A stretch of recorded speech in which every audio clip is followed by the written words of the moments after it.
Aiko Takada was the second human to befriend Lucy. She made her only appearance in Chapter 85 of the manga series and in the special OVA episode of the anime, both of which are almost exclusively devoted to her backstory. Though she only appears in one chapter/episode, Aiko's impact on Lucy is as vital to her character as Kuda's. Lucy wished to help Aiko reunite with her mother, and it's through Aiko's kindness toward her that Lucy began to humor the idea that she could be more than just the murderer her DNA voice said she was meant to be. It is Aiko's death that ignites Lucy's vendetta against Kurama, a vital component to Elfen Lied's plot. 5 years after murdering Kuda's family, Lucy is on the run, killing some humans and infecting others with the Diclonius virus in the Kamakura area, as many as 200.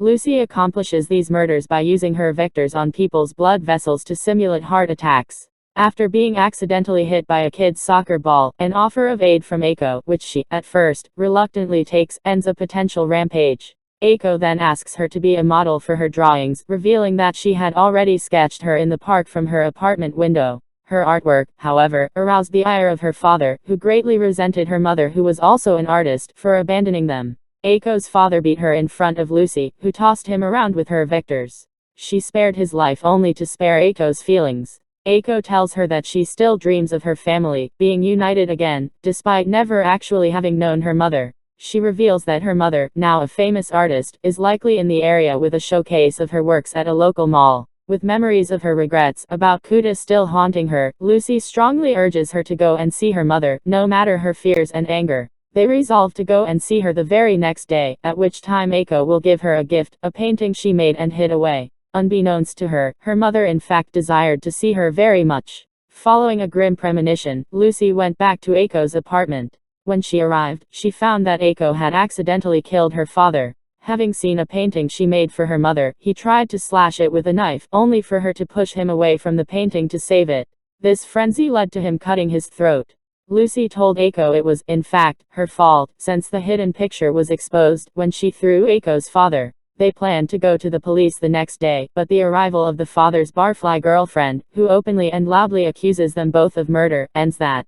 Promising that Aiko will meet her mother, Lucy gets her to agree to go on the run. The instances of massive amounts of heart attacks and Diclonius births caught the attention of Diclonius researchers, Kurama and Kakuzawa, who reach the conclusion that perhaps the original Diclonius is in the Kamakura area. Their search narrows with the report of Aiko's father's murder, and when they find an old photo of Lucy, and a statement that she was the only child missing after the murders she committed 5 years before. Sacrifice. JPG. Aiko sacrifices her life to save her friend.